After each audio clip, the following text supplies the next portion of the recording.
NuExtract is a large language model for structured information extraction. You provide a text document and a template specifying the information that you want to extract.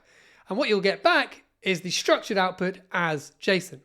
There are two versions of the model. There's one fine-tuned on top of Phi 3.5 mini instruct, and then there's another smaller one trained on top of Qwen 2.5 0.5b. Now the model is trained to copy-paste parts of the document and not generate anything new.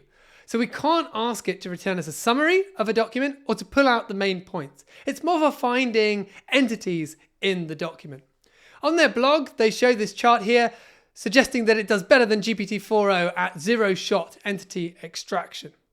Now you can use it with transformers, but I found that was very, very slow on a Mac. So we're going to use Ollama instead. And we're going to see how well it works on a set of different tasks that I've come up with. So we're going to launch IPython, and then we'll import some modules, including Ollama, and then some templates that I've set up.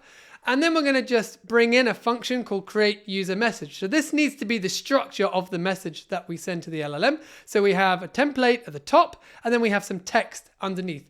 Optionally, you can also provide an example of what you want the output to look like, but we're going to exclude that for now.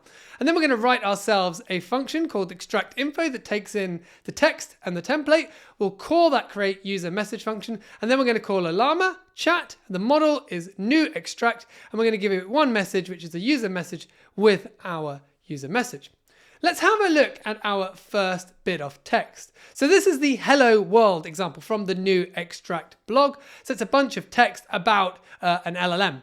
And here's the template that we're going to look at. So we've got a model, we're going to try and get the name, the number of parameters, the number of tokens, the architecture, and then the usage as well. So we'll call that function. You see it takes just a little bit over 2 seconds, and we've got back our response. And I think it's done pretty well here, but this is the hello world. So we'd expect that at a minimum.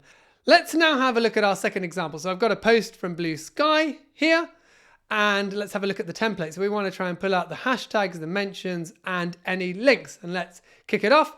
And you can see it finishes in just under a second. So hashtags, it hasn't got anything this time. There are hashtags in there. It hasn't found them. It does sometimes find them, but not this time. Mentions, it sort of kind of worked. It's missed off the Blue Sky bit of the app, but maybe that's acceptable because most mentions it would have seen are going to be Twitter, where it's just a name, and the links, it's done a good job. Let's have a look at number 3. So this is the weather. So I copied the weather from one of the hours in London, and you can see it's sort of partly structured, partly not. And so our template is going to be, can you get me the weather conditions, the humidity, the pressure, the visibility, and the temperature? And we'll kick that off. It takes, again, a little bit over a second. The weather conditions, it hasn't really done a good job here, I'd say. The light cloud and light wind is correct, but then it just says good, and it's missed the conditions that we had at the bottom of our piece of text. Humidity, pressure, visibility, and temperature all look good to me, so it's done well there. Okay, so number 4. So this is the ingredients for a vegan chocolate cake recipe that I asked Claude to invent for me. So we'll have a look at the template. So we're just going to ask it to get us an array of ingredients, and we want the name and the quantity. So let's kick that off. This one takes a little bit longer, so just under 3 seconds.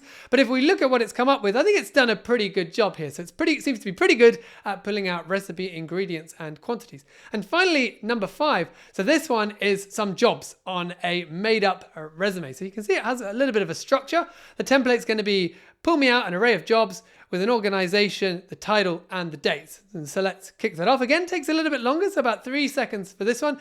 But again, it looks like it's done a pretty good job here. So if you want to point it at a bunch of jobs, it's probably going to extract that information pretty well.